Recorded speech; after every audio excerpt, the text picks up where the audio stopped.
Babu Abraham ഇന്ന് എത്തിയിട്ടുള്ളത് ഒരുപക്ഷെ അല്ലലില്ലാത്ത സാമ്പത്തികമായോ പിന്നെ അഭിമാനപരമായോ അല്ലലില്ലാത്ത ഒരു പദവിയിലാണ്.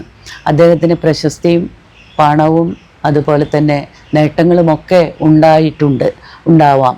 പക്ഷേ തൻ്റെ അമ്മ, ആ അമ്മയുടെ ജീവിതവും മരണവും അടയാളപ്പെടുത്തുമ്പോൾ ആ അടയാളപ്പെടുത്തലിൽ ബാബു എബ്രഹാം പുലർത്തിയിട്ടുള്ള 100% സത്യസന്ധത, ആ 100% സത്യസന്ധതയാണ് ഒരുപക്ഷെ ഈ പുസ്തകത്തിൽ പച്ചവെള്ളത്തെ വീഞ്ഞാക്കി മാറ്റിയിട്ടുള്ളത്.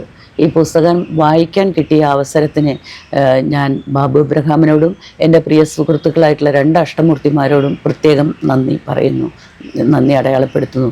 എനിക്ക് മുമ്പും സംസാരിച്ചിരുന്ന മനുഷ്യരൊക്കെ ഈ പുസ്തകത്തെക്കുറിച്ച് ധാരാളം പറഞ്ഞിട്ടുണ്ടായിരിക്കും എന്നുള്ളത് ഉറപ്പാണ്.